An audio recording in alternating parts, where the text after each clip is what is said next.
नमस्कार। आशा करता हूँ आप सब स्वस्थ होंगे, सुखी होंगे, समृद्ध होंगे। आज मैं एक बहुत ही छोटा-सा यूट्यूब पे वीडियो बनाना चाह रहा हूँ और ये यूट्यूब का वीडियो परीक्षा देने के ऊपर, ये एग्ज़ाम देने के ऊपर है। मुझे थोड़ा सोचना पड़ा कि मैं इसको कैसे बहुत ही आसान तरीके से समझाऊँ। पर मैं आपसे एक बड़ा ही साधारण सा सवाल पूछता हूँ। जब आप परीक्षा की तैयारी करते हैं या जब आप परीक्षा देने जाते हैं, आपको पता होता है कि जो पेपर है वो करीब करीब 100 अंक का है और आप कोशिश करते हैं कि 100 में से 100 अंक की आप पढ़ाई करके जाएं। और अगर आप कुछ भी करके 100 में से 100 अंक की तैयारी करके नहीं जाते हैं तो आप कोशिश करते हैं 90, 80 या 70 अंक की तो तैयारी करके ही जाएं, ताकि अगर उसमें से आधे भी सही आएंगे तो कहीं तो पहुंचेंगे, पास तो होंगे।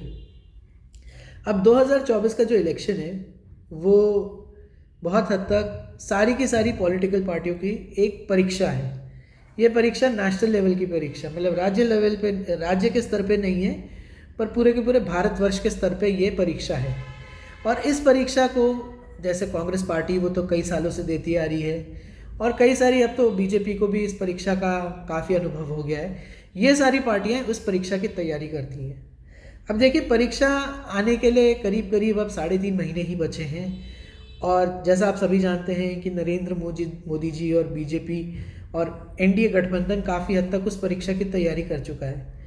पर मुश्किल कांग्रेस के लिए ये है कि अभी भी आज करीब करीब 7 जनवरी हो गई है और कांग्रेस पार्टी ने ये नहीं सोचा है कि वो अपनी सीटें कैसे सबके साथ बांटेंगी। मतलब ये तो वही बात हो गई कि किसी परीक्षा में जाके उन्होंने एग्ज़ाम देने हैं और उनको अभी तक यही नहीं पता है कि भैया अगर 100 में से 100, मतलब या 100 में से आधा 50% सीटें, मतलब 270 सीटें भी लड़नी है तो किसने कैसी लड़नी है।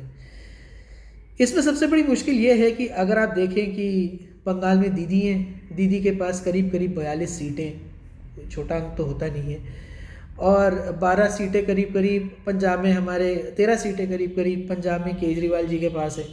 तो अगर आप इन्हीं दो राज्यों का गठजोड़ करें तो करीब करीब 55 सीटें बनती हैं। मतलब पूरे परीक्षा के 10% अंक इन दो राज्यों से ही आते हैं।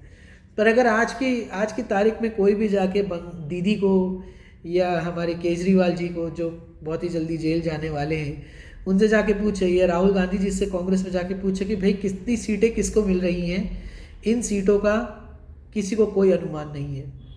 मुश्किल ये नहीं है कि मैं सिर्फ 10% सीटों की बात कर रहा हूँ। मुश्किल ये है कि 80 सीटें जो यूपी में हैं वो फिलहाल के लिए, अगर हम मानते हैं कि कांग्रेस सपा के साथ जाती है तो अखिलेश है, और अगर बसपा के साथ जाती हैं तो वहाँ मायावती हैं। ऐसे ही महाराष्ट्र की 48 सीटें बनती हैं। 48 सीटों में आपके शरद पवार जी भी हैं। हालांकि उनके, मतलब अजीत पवार जब से हटे हैं तब से शरद पवार उतने शक्तिशाली तो नहीं रहे। अपनी बेटी सुप्रिया के साथ वो पूरी कोशिश कर रहे होंगे कुछ भी करके कांग्रेस के से कैसे भी करके ज़्यादा से ज़्यादा सीटें निकाली जाएं। पर दूसरी तरफ उद्धव ठाकरे भी हैं, तो वहाँ पे भी भगवान ही जानता है क्या होने वाला है। ऐसी 40 सीटें बिहार में, बिहार में सब जानते हैं लालू जी हैं। लालू जी चाहते हैं कि कुछ भी करके नीतीश को प्रधानमंत्री का चेहरा बनाया जाए, नीतीश जी को, ताकि उनका बेटा तेजस्वी यादव बिहार का मुख्यमंत्री बन सके। अब ये भी नहीं पता है। तो कुल मिला के अगर मैं इस देश के पहले 4 राज्यों की बात करूं, उत्तर प्रदेश की 80 सीटें, 40 सीटें बिहार की, 42 सीटें पश्चिमी बंगाल की और 48 सीटें करीब करीब मैं महाराष्ट्र की लूँ, तो मैंने आपसे बात करते करते करीब करीब आपको 210 सीटें गिनवा दी हैं, जिसके बारे में कांग्रेस को कुछ अता पता नहीं है कि किसके, ये जो INDI गठबंधन है इसमें कैसे लड़ा जाएगा, किसको कौन सी सीट मिलेगी, कितनी सीटें मिलेंगी। और सबसे बड़ी बात यह है कि जब भी ये गठबंधन आखिर में जाके डिसाइड करेगा कि किसको कौन सी सीट मिल रही है, इससे बहुत ज़्यादा ऐसा भी हो सकता है कि जो जिस जिस पार्टी को सीट नहीं मिलेगी या जिस पार्टी के उम्मीदवार को सीट नहीं मिलेगी, वो उम्मीदवार इंडिपेंडेंट खड़ा होकर उस सीट पे जाके INDI गठबंधन की के वोट्स को काट दे, और ये होने के बहुत ज़्यादा चांस है।